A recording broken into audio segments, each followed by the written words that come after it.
এইচএসসির পর অ্যাডমিশন টেস্টে আমার সবচেয়ে বড় রিগ্রেট হচ্ছে আমি বুয়েটে অ্যাডমিশন এক্সাম দেওয়ার সুযোগ পেয়েও আমি চান্স পাইনি। তো আমার আম্মু আব্বু একটা কথাই বলেছে যে তুমি চান্স পাও নাই, তার রিজন হচ্ছে তুমি ঠিকমতো হার্ডওয়ার্ক করোনি। এবং ওই কথাটি আমার মাথায় আজ পর্যন্ত গেঁথে আছে এবং এরপর থেকে আল্লাহর রহমত আমি আমার সর্বোচ্চটা দিয়ে চেষ্টা করেছি এবং আজকে যা রেজাল্ট আপনারা দেখতে পাচ্ছেন।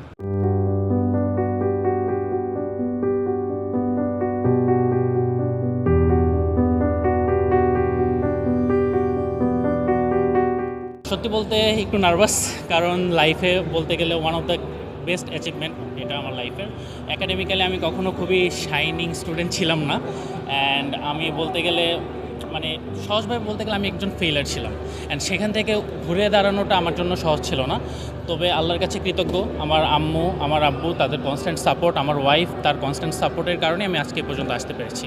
বিশ্ববিদ্যালয় জীবনের স্মৃতি তো অনেক আছে। এখন সত্যি বলতে যখন আমি ব্যাচেলার্সে ছিলাম তখন আমার একটা বিশাল বড় গ্রুপ ছিল, ফ্রেন্ড সার্কেল ছিল, অ্যান্ড এখন মাস্টার্স কমপ্লিট হওয়ার পর আমার ওই সার্কেলটাকে আমি খুব মিস করছি, এটাই আর কি। স্ট্রাগলের গল্প হ্যাঁ আছে, সেটা হচ্ছে আমার যখন এইচএসসির পর অ্যাডমিশন টেস্টে আমার সবচেয়ে বড় রিগ্রেট হচ্ছে আমি বুয়েটে অ্যাডমিশন এক্সাম দেওয়ার সুযোগ পেয়েও আমি চান্স পাইনি।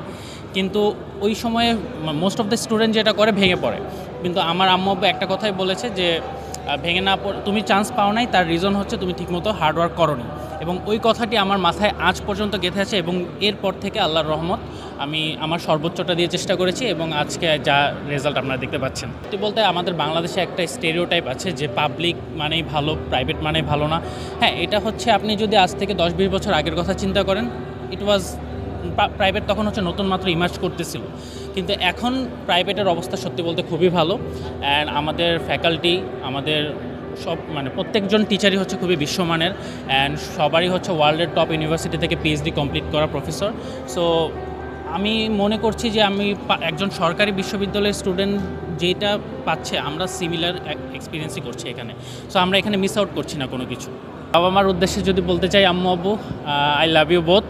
অ্যান্ড আমি কখনো সামনাসামনি এই কথা বলার সুযোগ পাইনি, কিন্তু আজকে এই যে আমার এই অর্জন, এটার যতটুকু আমার তার চাইতে বেশি এটা তোমাদের।